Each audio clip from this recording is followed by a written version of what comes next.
Sudah terdengar Bu Nina, terima kasih. Nah, Bu Nina, dengan semarak HUT kemerdekaan RI yang kemarin sudah berlangsung, Pesta Pora HUT ke-81 RI telah berakhir nih. Lepas dari meriahnya selebrasi, kini kita kembali pada realita ekonominya.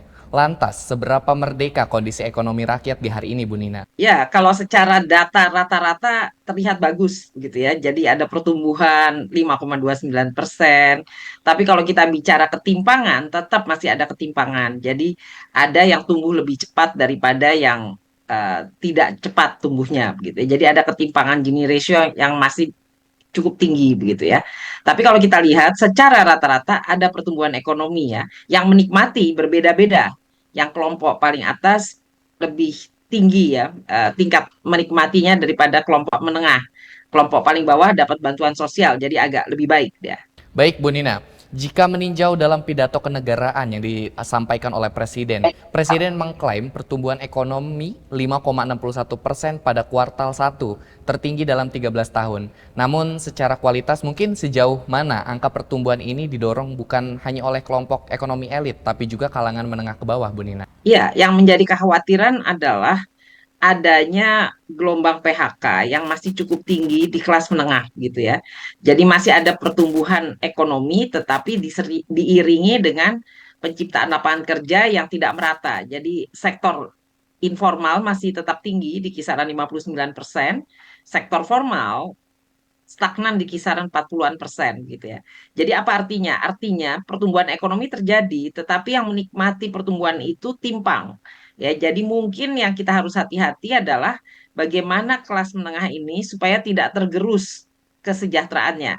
Ya, karena apa? Karena yang pertumbuhan ekonomi tinggi itu ada di kelompok tertinggi, yang kelompok paling bawah itu pertumbuhan ekonominya dibantu oleh bantuan sosial, ya, yang poor dan near poor lah, katakan sekitar 100 juta orang. Tetapi yang diantaranya ya yang 100 katakanlah sekitar 150 juta lainnya itu yang agak susah hidupnya karena kita harus lihat ada pergeseran dari kelompok menengah tersebut kepada kelompok menuju menengah. Ya, jadi itu yang dikhawatirkan, penurunan dari persentasenya dan juga jumlah ya. Jadi ini yang mengkhawatirkan. Jadi kelas menengah ini yang rentan di dalam pertumbuhan ekonomi yang terlihat tinggi tadi.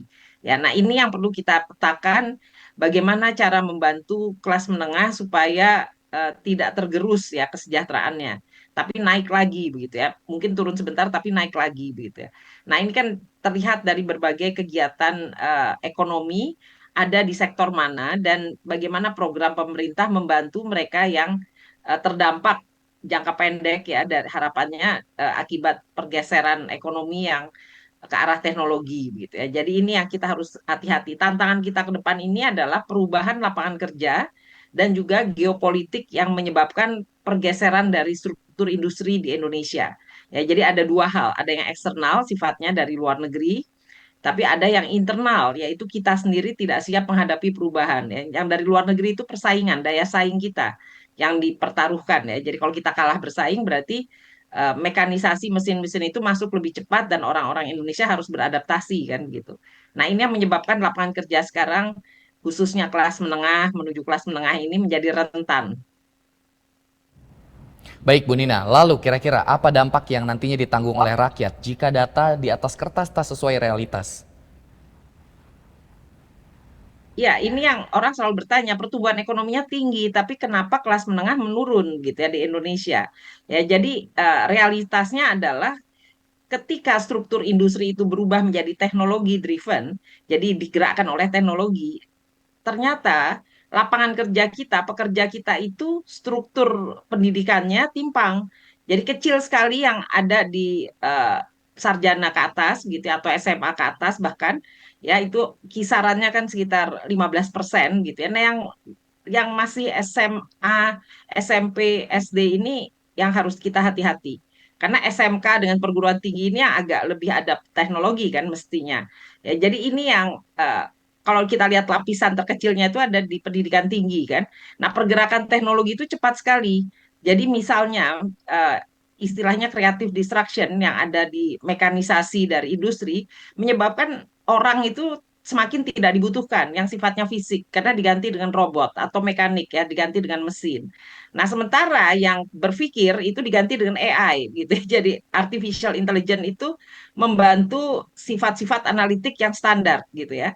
Nah, jadi dua hal inilah yang menjadi tantangan lapangan kerja di Indonesia yang kesenjangan pendidikannya tinggi gitu ya. Jadi sebagian besar pekerja kita gitu masih di SD, SMP, dan SMA umum gitu ya. Jadi ini harus hati-hati kan.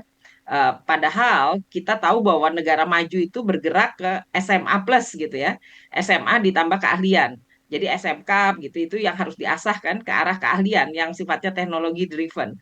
Nah, ini yang challenge di Indonesia sehingga orang merasakan kok PHK semakin banyak, bahkan di sektor teknologi pun banyak. Faktanya mereka digantikan oleh mesin ya, oleh coding gitu kan. Jadi ketika pekerjaan yang sifatnya menghitung atau mencatat tadi digantikan dengan mesin, maka tenaga administrasi semakin tidak dibutuhkan. Ya, semakin kecil. Lalu tenaga penjual karena ada e-commerce, retail itu juga terdampak. Ya, jadi kita bisa lihat itulah yang menyebabkan PHK kita itu ada di sektor yang teknologi driven dan kita tidak siap menghadapi perubahan. Ya, nah bagaimana supaya kita bisa siap? Maka kita harus mempercepat proses pendidikan digitalisasi ya. Jadi SD, SMP, SMA itu tidak lagi sekedar belajar baca tulis hitung, tapi dia harus bisa menggunakan teknologi untuk bisa mencari lapangan kerja nantinya gitu kan. Jadi SD menjadi basis untuk SMP ke SMA. Nah, ini PR besar yang sifatnya jangka menengah panjang. Jangka pendeknya tentu ada bantuan sosial ya. Pemerintah bisa membantu mereka yang terdampak jangan sampai DO gitu ya, jangan sampai drop out dari sekolah ya, apakah SD, SMP, SMA. Kan ada program-program pendidikan kan yang harusnya bisa menjaga jangan sampai anak-anak itu keluar dari sistem pendidikan sampai selesai di pendidikan menengah atas ya, kalau bisa melanjutkan pendidikan tinggi ya. Jadi yang sifatnya merit base, yang mereka yang mampu harusnya naik sampai pendidikan tinggi. Tapi kalau tidak mampu, paling tidak bisa mencapai pendidikan menengah atas. Karena Indonesia bersaing ini dengan negara di seluruh dunia di dalam lapangan kerja yang berkualitas. Ya. Jadi ini yang tantangan besar kita ya. Ada gap antara pekerjaan yang berkualitas dengan tidak berkualitas. Gap juga nanti di upahnya, di penghasilannya gitu ya. Sehingga hasilnya kita bisa lihat ada Gini ratio yang masih tetap stagnan ya, tinggi kan, mendekati 0,39, eh, di kisaran hampir 0,4 lah gitu ya. Jadi khawatir kita. Dan sektor informal kita juga stagnan di kisaran 59% tadi gitu ya untuk satu dekade lah katakan. Jadi ini hati-hati sekali melihat ini investasi dilakukan hari ini tapi hasilnya kelihatan baru 5-10 tahun ke depan gitu ya. PR besar ini yang dihadapi pemerintah dan masyarakat ya harus menjaga jangan sampai anak-anak dan usia sekolah itu keluar dari sistem sekolah ya karena kita harus bersaing dengan seluruh dunia sekarang di dalam sumber daya manusia. Baik, lalu bagaimana Bu Nina perihal pernyataan Presiden mengklaim realisasi investasi Indonesia telah menciptakan jutaan lapangan kerja. Setidaknya sepanjang 2025, realisasi investasi mencapai 1.931 triliun rupiah dengan lebih dari 2,7 juta lapangan kerja baru. Namun bila merujuk data BPS, justru menunjukkan adanya penyusutan penyerapan tenaga kerja dari tahun ke tahun. Bagaimana pendapat Anda membaca anomali ini, Bu Nina?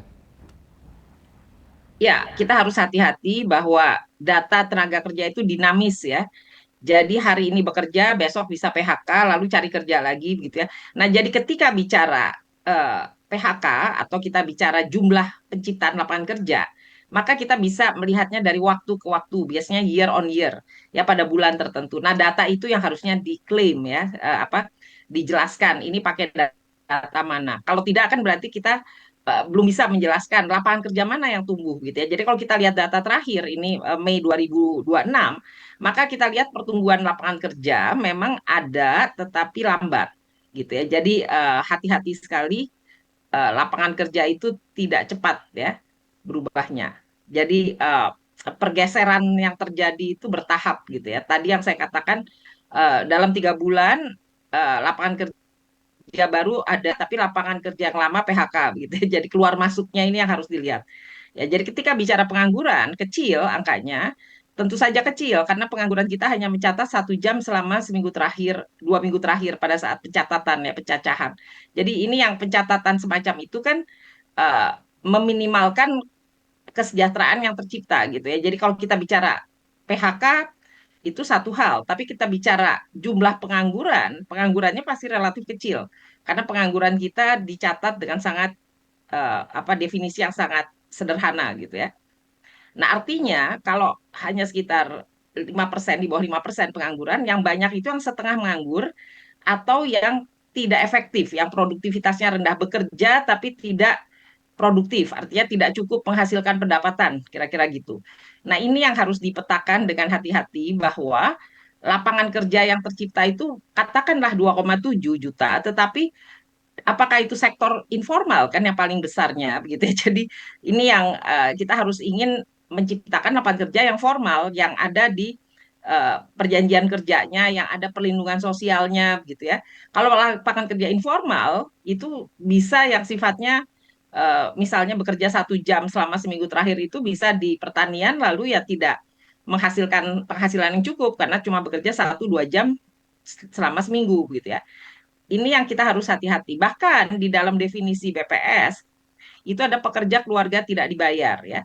Itu angkanya cukup besar di Indonesia ya. Jadi ini juga harus hati-hati. Kita lihat bekerja itu belum tentu dibayar. Kalau di Indonesia definisinya seperti itu.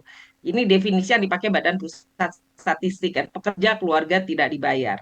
Nah, berbeda dengan negara lain yang memang mencatatkan pekerja yang dibayar gitu ya. Jadi walaupun ada penciptaan lapangan kerja, kita harus lihat kalau dia lapangan kerjanya informal dan tidak dibayar berarti ya belum sejahtera gitu ya. Jadi ada komponen-komponen yang harus secara spesifik menjelaskan lapangan kerjanya di mana. Ya, yang ada di pencatatan BKPM itu lapangan kerja yang ada di pabrik-pabrik yang sifatnya formal ya. Biasanya angkanya relatif lebih kecil daripada pencatatan yang ada di BPS, Badan Pusat Statistik. Karena Badan Pusat Statistik mencatat juga pekerja informal gitu ya. Itu bedanya. Baik, jika demikian, apakah kelas menengah Indonesia saat ini justru menjadi kelompok yang paling tertekan? Secara pendapatannya tidak naik secepat biaya hidup, tapi tidak selalu mendapat perlindungan sosial juga, Bu Nina. Betul sekali. Jadi ini yang kita harus hati-hati. Perlindungan sosial itu didapat oleh mereka yang bekerja dengan kontrak. Ya kontrak lalu mengatakan ia didaftarkan di BPJS gitu kan, Badan Penyelenggara Jaminan Sosial Ketenagakerjaan. Nah, itu pekerja formal yang dengan kontrak itu relatif jauh lebih kecil daripada pekerja formal yang dicatat oleh BPS gitu ya. Kenapa demikian? Karena memang tidak semua pekerja formal yang ada di catatan Badan Pusat Statistik itu punya perjanjian kerja yang menjamin jaminan sosial gitu ya. Jaminan sosial yang dimaksud ini BPJS Ketenagakerjaan ya. Nah, ini yang menyebabkan kita harus hati-hati bahwa ketika bicara PHK, PHK itu adanya di sektor formal. Ya di PHK dari pekerjaan formal, kalau dia pekerjaan formalnya hilang, dia bekerja informal, lalu dia kerja serabutan, jualan makanan di garasi gitu ya, atau dia bantu-bantu orang gitu ya. Nah, ini yang harus kita hati-hati lihat. Jadi bekerja yang kita inginkan adalah lapangan kerja formal yang tumbuh, bukan sekedar lapangan kerja, bukan sekedar jumlah pekerja bertambah. Ya, jadi pekerja saja itu adalah kerja formal dan informal. Nah, di Indonesia pekerja formalnya hanya 40% kira-kira, informalnya ya 59% ya, jadi 41% versus 59%. Nah, jadi pekerja informal ini yang besar sehingga ini yang menjadi rentan ya, menjadi pekerja yang rentan. Nah, kelas menengah ada di mana? Kalau dia dapat penghasilan yang cukup tinggi begitu kan, perhitungannya itu dia masuk kelas menengah di nomor 2 kan. Jadi kita bisa lihat klasifikasinya itu ada paling kaya, lalu kelas menengah, lalu aspiring middle class ini pakai definisinya World Bank ya, Bank Dunia itu ada yang di tengah kan menuju kelas menengah. Nah, yang menurun itu yang dari kelas menengah ke menuju kelas menengah dia naik. Ya, jadi yang turun kelas menengahnya, tapi yang naik menuju kelas menengah. Nah, pergeseran ini yang dikhawatirkan. Artinya kesejahteraan rakyat Indonesia justru tidak naik kelas ya 5 tahun terakhir 10 tahun terakhir lah katakan 2018 sampai 2023 datanya begitu sampai sekarang diperpanjang 2025 juga masih begitu gitu ya jadi titik puncak kita itu di sebelum COVID ya katakanlah diukurnya di 2018 gitu ya. Nah, ini yang harus hati-hati dilihat ya. Jadi artinya secara berkala pemerintah harus memperhatikan lapangan kerja formal mana yang dihasilkan oleh program-program pemerintah. Dia karena tidak semua program pemerintah itu formal kan sifatnya. Eh, Biasanya yang formal itu yang bekerja di pabrik ya. Kalau hilirisasi ya dia kerja di pabrik batu bara atau pabrik nikel, dia bekerja formal. Tapi kalau dia bekerjanya adalah pedagang di sekitar pabrik, maka dia sifatnya informal ya. Kalau kita lihat tadi data perdagangan naik ya cukup tinggi begitu ya. Tetapi industri itu yang paling penting kita perhatikan karena di situ yang biasanya sektor formal gitu ya. Nah, ini yang masih belum tumbuh pesat ya pertumbuhan maupun lapangan kerjanya. Jadi kita berpacu dengan waktu untuk bisa menciptakan lapangan kerja formal supaya rakyat itu sejahtera. Ya, jadi nggak bisa hanya sekedar jumlah lapangan kerja 2,7 juta, tapi kita perlu memperhatikan lapangan kerja formal kita itu hanya 40% dari angka itu gitu ya. Jadi itu yang kira-kira harus diperhatikan. Lalu Bu Nina, di tengah berbagai persoalan tersebut, Bank Indonesia kini mencatat utang luar negeri Indonesia kuartal 2 di tahun ini 2026 mencapai 453,4 miliar dolar Amerika. Sementara WLN pemerintah 216,3 miliar dolar Amerika. Meski diklaim masih dalam batas sehat, tentu angka ini bukan angka yang cukup kecil kan Bu Nina? Apa yang harus menjadi alarm bagi pemerintah agar kenaikan utang tidak berubah dari instrumen pembiayaan menjadi beban struktural Bu Nina? Iya, karena kita harus lihat ini akumulasi dari masa lalu juga ya. Jadi kalau kita berhutang hari ini, maka hari ini itu kita lihat hutangnya apa yang dia ambil gitu ya, untuk membiayai proyek apa. Karena kalau kita mau hati-hati, pertumbuhan utang dari 2014 sampai 2024 itu sangat tinggi pertumbuhannya, 3 kali lipat kan.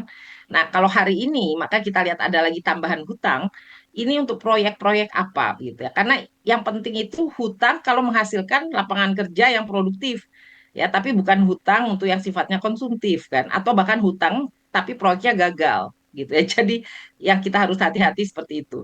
Nah, tampaknya hari-hari ini kita lihat skema besar dari pemerintah untuk hutang, tentu saja ada di berbagai program yang dijadikan quick win gitu ya. Jadi ada hilirisasi di situ, ada APBN, kebutuhan APBN ya, berbagai program besarnya ya, ada MBG, ada sekolah gitu ya, ada kesehatan. Nah, hal-hal itu yang perlu dilihat mana yang paling efektif karena ketika programnya besar tapi dananya nggak efektif ya harusnya di-cut saja. Kenapa? Karena itu jadi beban hutang. Gitu. Jadi hutang ini kan selisih antara penerimaan kita yang rendah dibandingkan pengeluaran kita yang tinggi. Jadi kalau dia tumbuh, maka sebetulnya cara menguranginya adalah mengecek pengeluaran kita itu efektif apa enggak. Kalau pengeluarannya tidak efektif ya dipotong gitu ya. Jadi saya rasa di sini sudah jelas bahwa pemerintah sudah melakukan pemotongan anggaran cukup besar ya di berbagai program-program besar yang dianggap tidak efektif ya. Di antaranya kan kita lihat sudah ada pengurangan budget atau anggaran untuk kegiatan besarnya gitu ya. Untuk yang tadinya dicanangkan katakanlah besar, dikurangi targetnya. Itu sudah memotong anggaran, sebenarnya sudah efisiensi. Nah, di samping meningkatkan penerimaan ya. Jadi itu ketika kita lihat hutang, kita nggak bisa mengatakan hutang itu besar itu jelek, tapi hutang besar kalau kita mampu menghasilkan produktivitas yang tinggi di kemudian hari baik. Tapi yang khawatir adalah hutangnya besar, ternyata proyeknya di masa lalu itu kita lihat, oh ternyata proyeknya malah gagal bayar gitu ya, atau tidak sukses ya. Jadi ini proyek-proyek yang membuang-buang anggaran gitu ya. Nah ini yang harus dibersihkan dan kita lihat sudah ada pengurangan jumlah proyek strategis nasional yang dilakukan pemerintah, sudah lebih kecil jumlahnya proyek hilirisasi, ada proyek makan bergizi, ada proyek sekolah gitu ya, ada kesehatan. Nah itu semua adalah harus kita efisienkan. Jadi artinya programnya itu harus benar-benar hemat anggaran. Ya. Nah, untuk inilah diperlukan perubahan juga targetnya. Target harus jelas. Kalau untuk orang miskin ya mana target kemiskinannya, gitu. Kalau untuk pertumbuhan mana targetnya. Karena yang kita lihat tidak semua desain dari program ini jelas targetnya.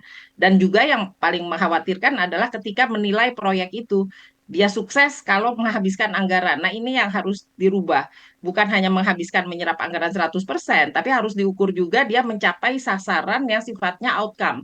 Jadi apakah dia mengurangi kemiskinan, apakah dia meningkatkan lapangan kerja, begitu ya. Itu adalah target yang akhir ya, bukan menghabiskan anggaran targetnya.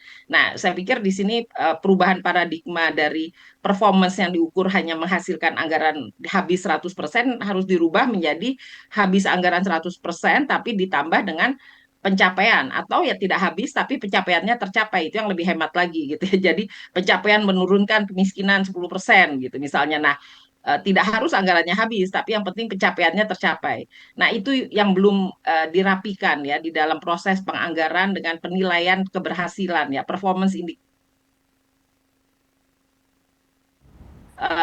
seringkali tidak jelas kan, desainnya juga perlu diperjelas kan, mana desainnya sehingga nanti hasilnya bisa diukur. Kalau desain awalnya saja tidak jelas ya akan sifatnya hutang tadi menjadi harus diperjelas itu kenapa kok besar gitu kan. Apakah karena anggarannya yang boros atau karena lainnya gitu. Baik Bu Nina, lalu jika Anda mungkin diberi kesempatan nih memberikan satu rekomendasi kepada pemerintah, bagaimana memastikan pertumbuhan ekonomi benar-benar untuk Indonesia berdaulat, adil dan makmur?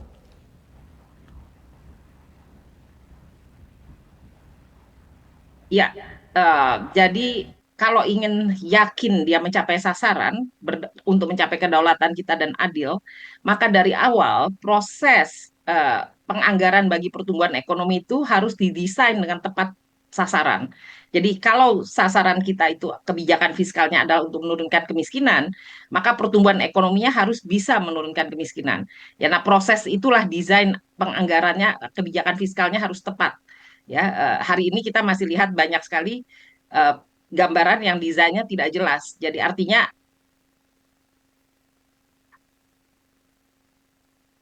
ada proyek tapi target pencapaiannya tidak terlalu. Ini yang ke depan harus dirubah tadi. Jadi supaya fiskal itu adalah dinikmati bagi seluruh rakyat Indonesia. Itu targetnya. Ya, jadi bukan sekedar menghabiskan anggaran fiskal, tetapi mencapai sasaran supaya rakyat Indonesia meningkat penerimaannya, atau menurunkan tingkat kemiskinan, atau menciptakan lapangan kerja. Nah, setiap program harus jelas pencapaiannya di area hasil, ya, outcome. Bukan lagi sekedar menghabiskan anggaran yang sudah dialokasikan, tetapi menghabiskan anggaran itu boleh saja asalkan pencapaiannya tercapai. Gitu ya. Jadi harus jelas sampai hasil dari outcome-nya itu diukur. Nah, ini PR besar yang saya rasa harus bertahap segera dikejar karena setiap negara mengukur dari performance yang sifatnya outcome, bukan sekedar menghabiskan anggaran. Ini kunci untuk mengatakan pertumbuhan ekonomi kita nantinya benar-benar dinikmati rakyat Indonesia karena anggarannya buat rakyat Indonesia. Baik, terima kasih banyak Bu Nina untuk waktu dan diskusinya dan juga analisisnya di Prime Report kali ini. Sukses dan sehat selalu Bu Nina. Sama-sama.